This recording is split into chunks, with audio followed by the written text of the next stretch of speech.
शिवसेना उद्धव बाळासाहेब ठाकरे पक्षाचे आमदार कैलास पाटील आपल्यासोबत आहेत. त्यांच्याशी आपण बातचीत करणार आहोत. कैलासजी, अर्थसंकल्पीय अधिवेशन हे संपुष्टात आलेलं आहे, संस्थगित झालेलं आहे.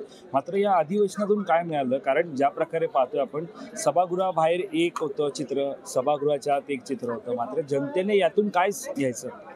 जनतेला यातून अपेक्षा होती की जनतेच्या प्रश्नावर चर्चा झाली पाहिजे होती.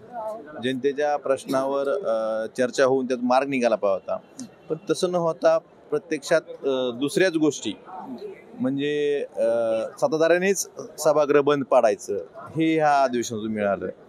ज्या गोष्टी राज्याच्या म्हणजे सर्वसामान्यांच्या गोष्टी नाहीत किंवा हे वैयक्तिक गोष्टी ह्या जनते सभागृहासमोर आणून सभागृह बंद पाडणे, त्यावर राजकीय चर्चा करणे, राजकारणासाठी सभागृहाचा वापर करणे, ह्या गोष्टी झाल्या. परंतु अधिवेशन कशासाठी असतं की सर्वसामान्यांच्या प्रश्नावर चर्चा झाली पाहिजे, त्यावर सरकारनं उत्तर देणं अपेक्षित होतं.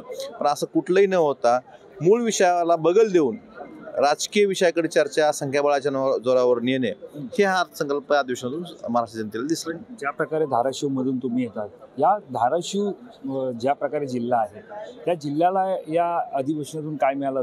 कारण निधी हा सर्वसमान वाटप झालं पाहिजे असं तुम्ही विरोधातले आमदार असाल तरी तुमची मागणी असेल. मात्र ज्या वेळेला पुरवण्या मागण्यात आल्या होत्या, त्यावेळेला राज्यावरती असलेला आर्थिक कर्ज आणि आर्थिक भार हे पाहता कसं या अर्थसंकल्पाकडे कसं पाहता? राज्याचा अर्थव्यवस्था पूर्णतः कोलमडलेली आहे हे या अर्थसंकल्पातून दिसून आलं. आणि ज्या घोषणा ह्यांनी निवडणुकीच्या आधी केल्या होत्या त्याची अंमलबजावणी करताना अशा बऱ्याच गोष्टी आहेत. फक्त घोषणा केल्या, त्याचे JR काढले, शासन निर्णय केले, परंतु ज्यावेळेस तरतूद करायची वेळ येते त्यावेळेस त्याला तरतूद केली नाही, हे अर्थसंकल्पातून उघडं पडलेलं आहे.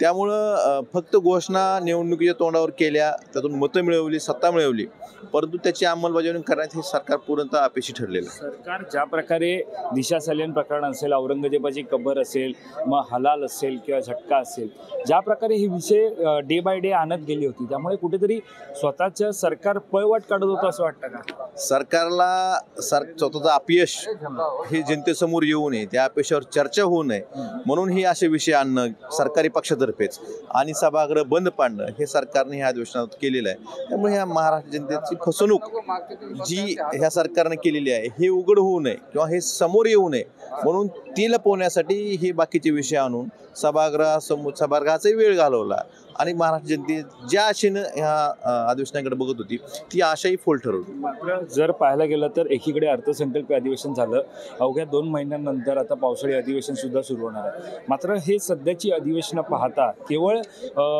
या ठिकाणी पाहतोय की जनतेला काही मिळत नाही, शेतकऱ्यांना काही मिळत नाही असा सूर पाहायला मिळतोय. मात्र या पावसाळी अधिवेशनातून काय मिळेल असं वाटतं? सरकारनं निवडणुकीच्या आधी जी आश्वासनं दिली होती ती आश्वासनं पूर्ण करायची जबाबदारी खरं तर सरकारची ह्या अर्थसंकल्पीय अधिवेशनात होती. कमीत कमी आता तरी अजून 3 महिन्याचा वेळ आहे. आता तरी पहिले 3 महिन्याला 100 दिवसाचा कार्यक्रम झाला, आता पुढचे 100 दिवस अजून तुमच्या जवळ आहेत. त्या 200 दिवसात तरी तुम्ही दिलेल्या आश्वासनाच्या दृष्टीनं तुम्ही तरतूद करणं आणि त्या आश्वासनाची अंमलबजावणी करावी हीच महाराष्ट्र जनतेची अपेक्षा आहे. धन्यवाद आमच्याशी बातचीत केल्यासंदर्भात. कॅमेरा पर्सन अवधेश कोरीसह मी वैभव पाटील, मुंबई.